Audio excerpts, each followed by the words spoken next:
nag balaa ñoo dugg ci troisième fenêtre bi nga xam ne mooy dernière fenêtre jëm nag ci éliminatoire bi nga xam ne mooy basketball coupe du monde 2023 waaye nag démb Sénégal dafa nag jeexal compétition bi avec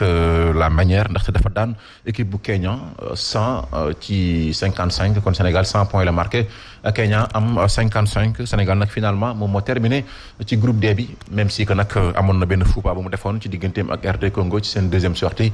ba tax na kon mën nañ jàpp ne nag lu jëm nag ci dernière fenêtre bi nga xam ne dañ ko amal ci mois de juin jàpp juillet ñu fas yéene ko amal foofu ca Caire kon Sénégal bu ci amee ñaari ndam rek dina ko nag permettre mu bokk ci 5 nations yi fas yéene teewal Afrique ca foofu ca Japon Indonésie ak Philippines 32 nations ñoo fas yéene teew gannaaw ba match bi jeexee ki leen tàggat di Mamadou Gueye Pa bi ak yenn ci ay joueurs yi amoon nañ satisfaction gis ne bilan bi même si que am nañ ci défaite waaye nag c'est un bilan positif dañ ci teewlu kon Mamadou Gueye Pa bi ak yenn ci ay joueurs yu équipe nationale si seen jokkoo ak Sadio Abibouka. parce que suñu objectif si njëlbeen moo doon am ñetti victoire tey jii am na ñaari victoire. kontaan rek la ñuy def parce que dañu waroon rattrapé wu suñu match bu ñu dem démb bu ñu perte suñu kanam def nañ ko respecté nañ ko suñu coach alhamdulilah. 2-3 c'est pas mal suñu sañoon ñu gën 3-3 parce qu'on a on joue à domicile mais xam parce que demee noonu on peut pas gagner tous les matchs mais xam 2-3 c'est pas mal. Aïcha mi ngi noonu Pape Matam Mboup mi ngi nga doon wax lan nga ne suñu défense bi ci diggante Congo bi oui défense bi c'était dafa xawoon des quoi vraiment des dañoo encaissé lu bëri offensivement parlant il y avait des choses à régler surtout bu Congo bi ma seetaan bu baax. Pape Matam daal di wax ne il y avait trop de déchets techniques nag franchement par même le coach Mamadou Gueye Pa bi l'a reconnu démb pour wane ne nag au niveau des 3 points Sénégal amoon na nag ay bëri yu ci manqué woon certes que démb nag rectifier nañ le tir mais nag ça arrive comme basketball moom souvent des fois day am jour yoo xam ne peut-être day am nag cohésion bi xam ne day des wala peut-être ak pression bi nga xam ne Sénégal amoon na ko comme da doon jouer à domicile mais malgré que Mamadou Gueye Pa bi a su rectifier le tir ak joueurs yi on espère bien que nag beneen fenêtre bi avec le retour des cadres parce que tamit fenêtre bi nii ku ci mel ni ñoom Gorgui Sy Dieng ak ñoom Kevin Annan ñoom teewuñ ko woon mais on espère bien que nag dernière fenêtre bi ñoom dinañ teew pour permettre Sénégal mu mën a nag participer ci coupe du monde 2023 foofu ci Indonésie Japon ak Philippines. Aïcha ñu àddu ci football Ligue 1 11e journée de Génération Foot occupe déjà la première place du championnat malgré son nul face à Guédiawaye FC. Oui c'était ce week-end Génération Foot mu doon laale foofu ci stade bu Amadou Barry ak ñi di waay Guédiawaye FC mais finalement match bi nag 0 but partout la ñu def naam sax ni Génération Foot ba fii mu nekk ci première place bi am 19 points plus 6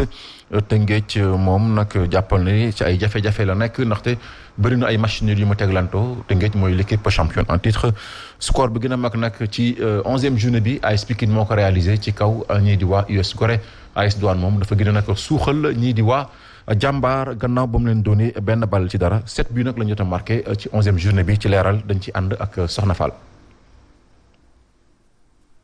bëccëg yi dañuy tegloo di nuroo lool ba nu dooraate championnat bi ak léegi yenn ci équipe yi dañoo teggi seen tànk but yi tamit raar na lool juróom-ñaar képp lañu daal di dugal ci fukk ak benneelu bëccëg bi mu am juróomi match nul ñeenti moom far amul sax but ñaari ndam kese lañ ci nemmeeku AS Douane mi daan jàmbaar AS Pikine lapp yu metti US Gorée ci ñeent ci dara mooy score bi gën a rëy ci bëccëg bile ñoom kese ñooy équipe yi am ndam bile di ñeenteelu defetam jàmbaar àndi ci ak Ndiambour de Louga ñi ngi ci zone rouge bi ñaari équipe yooyu ku ci nekk benn ndam kese nga am ba ñu dooree ak léegi Génération Foot mooy leader ba tey naa match nul moo dox ci digganteem ak GFC ñu mën a jàpp Casa Sport mi amal juróom-ñaareelu match nul am waaye ba fii mooy équipe bi nga xam ne amagul défaite moo nekk sax ci ñaareelu place bi mbir yi doxatul ci Tëngéej FC mu nekk ci digg tableau bi ci juróom-ñaareelu place bi Tëngéej ñetti victoire la am ñetti défaite ak juróomi match nul.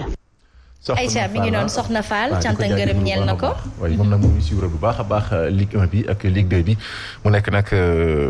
expérience bu am solo nag la ci am parce que moom bokk na ci journalistes yi nga xam ne championnat bu Sénégal maîtriser nañ ko bu baax a baax gannaaw nag Ligue 1 boobule sax jàppal ne Dakar Sacré-Cœur moom. dafa def match nul ci digganteem ak ñi di waa Jaraaf bu Dakar 0 but partout Jaraaf nag waxtu wi mu occupé 5e place bi ak 17 points derby Thiès bi nag kon démb jàppal ne Seneps Excellence bu Thiès dafa def match nul ci digganteem ak ñi di waa Mbour Petite Côte 0 but partout ci Ligue 2 bi nag la ñuy addu jàppale ñoom tamit amal nañ seen 11e journée naam sax ni tey nag la ñu ko ndar képp 16h30 ci diggante ñii di waa Stade de Mbour ak Walidane ñaari équipe yi nag day nekk nag le duel des leaders ndaxte ñoom ñaar ñoo tolloo poñ ku nekk am nga 22 points Thiès moom FC dafa daan ñi di waa Renaissance bu Dakar 3-2 teewul nag Thiès FC ba tey moo ngi ci nag zone rouge bi NGB dominé ñi di waa Amitié FC 2-1 même score la ñu nemmee ko ci diggante Sonacos ak Kër Madior Demba Diop nag moom moo daan Oslo FA 3-1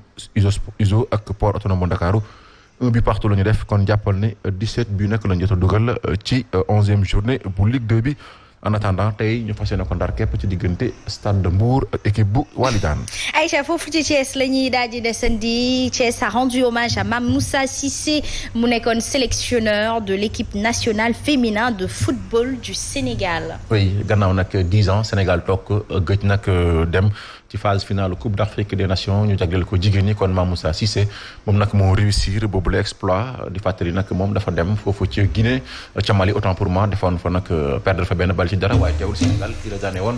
Mali benn bal ci dara kon ci teg dóor yi la ñu mujjee Sénégal nag mujjee am ndam ci kaw nag ñii di waa Mali 3-1 tax na nag ba démb waa Thiès doon ko nag rendre hommage nag ci jéego bi nga xam ne def na ko ci football bu Sénégal jëm nag ci wàllum jigéen ñi muy xam ne nag kon liggéey bi des na ndax da koy wëyal ngir nag permettre Sénégal bu ñu demee kon foofu ca Maroc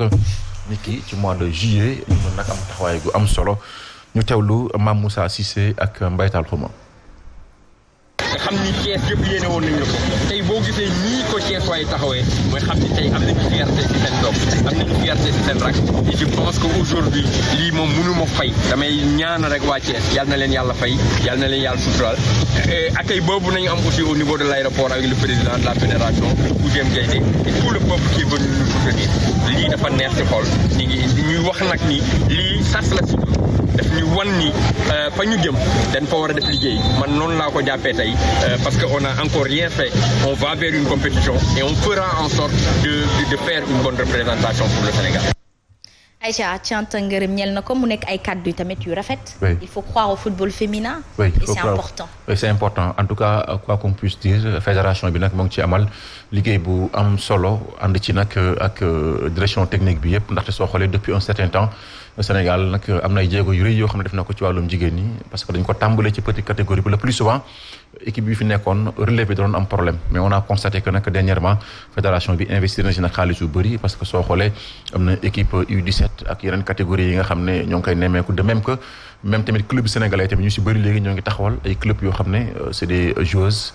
di jaajëfal bu baax a baax fédération bi ci par rapport ak loolu ñu liggéey boobu nga xam ne def nañ ko di jaajëfal tamit bu baax a baax suñu naataango bi di Tafa le philosophe moo ngi ñu suivre nag bu baax a baax. macha allah borom technique ak tactique. ak tactique ah oui moo ngi may envoyé message sax pour ñu souhaiter ko bu baax a baax joyeux anniversaire.